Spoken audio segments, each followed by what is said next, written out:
ஒரு நாள் அம்மா கேமலும் குட்டி கேமலும் பேசிகிட்ருக்கும்போது அந்த குட்டி கேமல் கேட்குது, அம்மா நமக்கு ஏன் ஹம்ப்ஸ் இருக்குது, ஹம்ப்ன்றது முதுகில் வந்து இருக்கும் இல்லையா, அதான் வந்து ஹம்ப், அது நமக்கு ஏன் இருக்குது அப்படின்னு கேட்குது. அப்போ அதுக்கு வந்து அம்மா கேமல் சொல்லுது, இது வந்து நமக்கு வந்து உடம்புல வந்து தண்ணியை வந்து ஸ்டோர் பண்ணி வைக்கிறதுக்காக இந்த ஹம்ப் வந்து இருக்குது அப்படின்ட்டு அம்மா கேமல் சொல்லுது. ஓகே, அதுக்கப்புறம் நமக்கு ஏன் ரவுண்டு ஃபீட் இருக்குது அப்படின்ட்டு வந்து திருப்பி பேபி கேமல் கேட்குது. அதுக்கு அம்மா கேமல் சொல்லுது, மணலில் வந்து நம்மளால் வந்து நடக்க முடியாது, இந்த ரவுண்ட் ஃபுட்னால் நம்மளால் ஈஸியாக நடக்கலாம், அதுக்காக தான் நமக்கு இந்த ரவுண்ட் ஃபுட் அப்படின்னு வந்து சொல்லுது. அடுத்தது நமக்கு ஏன் வந்து பெரிய கண் இமைகள் ஐலேஷஸ் இருக்குது அப்படின்ட்டு குட்டி கேமல் கேட்குது.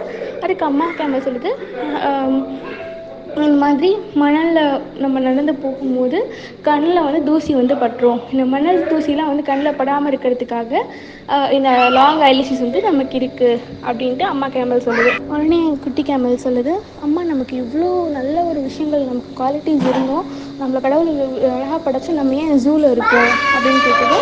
உடனே அம்மா கேமலுக்கு வந்து எது என்ன சொல்கிறதுன்னு தெரியாமல் திகச்சு போய் நிற்குது. அப்போ அதோடைய மோரல் என்னென்னா, நமக்கு எவ்வளோ தான் வந்து ஒரு நல்ல குவாலிட்டி, நமக்கு ஸ்ட்ரென்த்து, நல்ல ஸ்கில்ஸ் இருந்தாலுமே நம்ம சரியான இடத்துல இல்லைன்னா அது யூஸ்லெஸ் தான்.